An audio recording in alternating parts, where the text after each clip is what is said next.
Hi folks, welcome to 6.1. What we're going to talk about is the area between curves. So we've done a lot of work with area between one curve and the x-axis, and what we're going to do now is take a look at situations where there's going to be more than one curve. So let's get started. All right, let's take a look at this first question.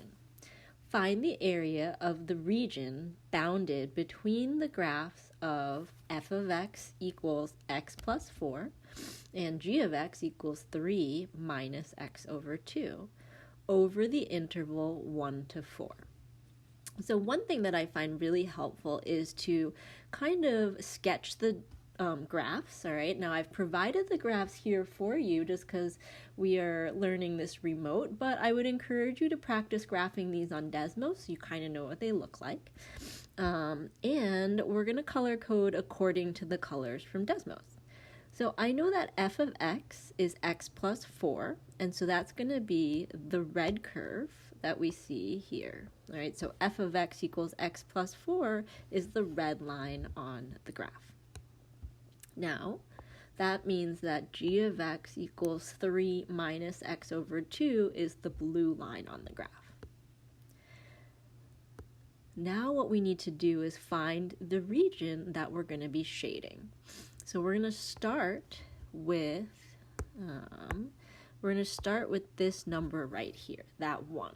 That 1 is an x value, and that tells you where to start the region that you want to find the area of. So if I look on my graph, I notice that x equals 1 is right here. And so I'm going to draw a line right here between the two curves. Then I'm going to go ahead and find where 4 is. And again, 4 is also an x value. So I go to the graph, I see where 4 is, and I'm going to draw that line that goes between the red curve and the blue curve. Now, we're going to shade the region that we're interested in finding the area of. And so that region is going to be right here.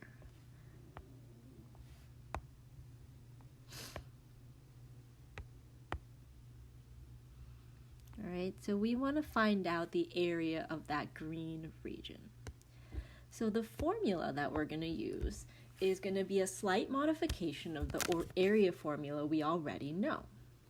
So we're going to say that the area between the curves is going to be the integral from 1 to 4. Now I know I'm doing 1 to 4 because that's where I start, right? So this 1 is where I start counting, and the 4 is where I stop, so that's where I'm going to stop my integral. And then what we're going to do is we need to find out what the distance is between the top curve and the bottom curve, okay? So the top curve in this case is the one in red, so we're going to take that equation and put that first. So x plus 4. Now from that, we're going to go ahead and subtract the g of x function, which is 3 minus x over 2. And that's it for our integral, so then we're going to close that off with a dx. Now just to reiterate the different parts, okay? If I write this out in a general formula, I'm going to have area equals the integral from a to b of the top curve. All right, so the top curve minus the bottom curve. And we're going to seal that off with a dx. Okay, so this right here is the formula that you can use for most of what we're going to be doing. And now our job is to integrate what we have, knowing the integral rules. I'm going to take this formula, I'm going to bring it down here, and I'm going to go ahead and start working through it. So the area equals the integral from 1 to 4. Let's get rid of those parentheses. So x plus 4 minus 3, and then plus x over 2 dx. And that's going to equal, if I combine some like terms, okay, I'm going to take this x and this half x and combine them. So the integral from 1 to 4 of 3 over 2x, that's 1 plus another half is 1.5. And then I'm going to combine the 3 minus 4 to make a plus 1. Plus 1 dx. So I've just combined my like terms here. Now I'm going to go ahead and integrate.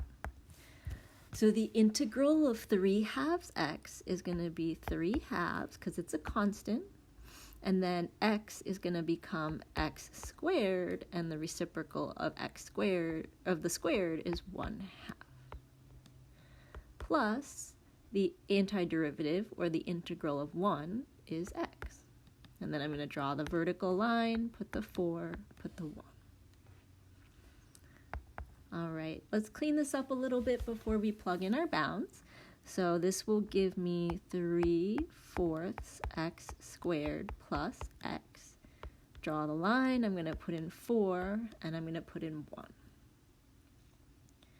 All right, now we want to remember that we have to plug in the 4 first, because it's the top bound, and then we're going to plug in 1, which is our bottom bound. So this will give me 3 over 4 times 4 squared plus 4, that's my f of b, minus 3 over 4 times 1 squared plus 1. Oops. All right, let's come back up here to finish the problem. So what I'm going to do is I'm going to go ahead and sort of combine like terms. And what I mean by that is this first term and this first term both have like a denominator of 4, so I can consider those to be like terms. And then this 4 and this 1 are kind of like whole numbers, so I can combine those. So this is going to equal,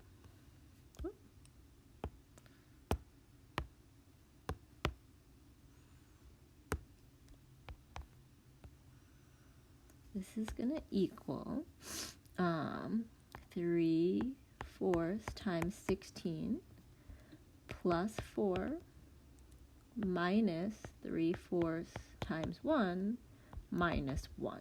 So I went ahead and I distributed that minus sign to both terms inside of that second bracket. And now I'm going to go ahead and combine those like terms.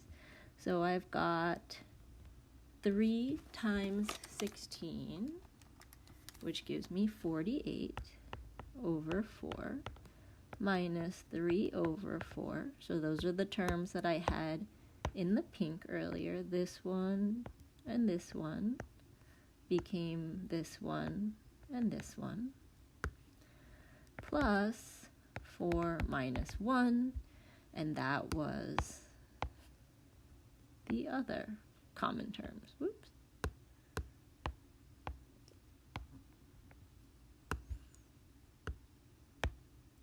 Okay. Now let's finish our arithmetic here. So 48/4 minus 3/4 gives me 45/4 plus 3. And now this is just two fractions I need to add. So 45 over 4 plus 12 over 4. And that is going to give me a total of 57 on the top over 4 on the bottom.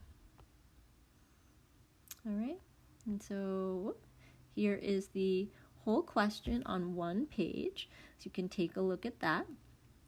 And that's where we're going to stop this video. Come on back. We have 7 more examples to do, so there'll be 7 more videos for you to watch, and hopefully that will help you understand this topic better. All right, see you there.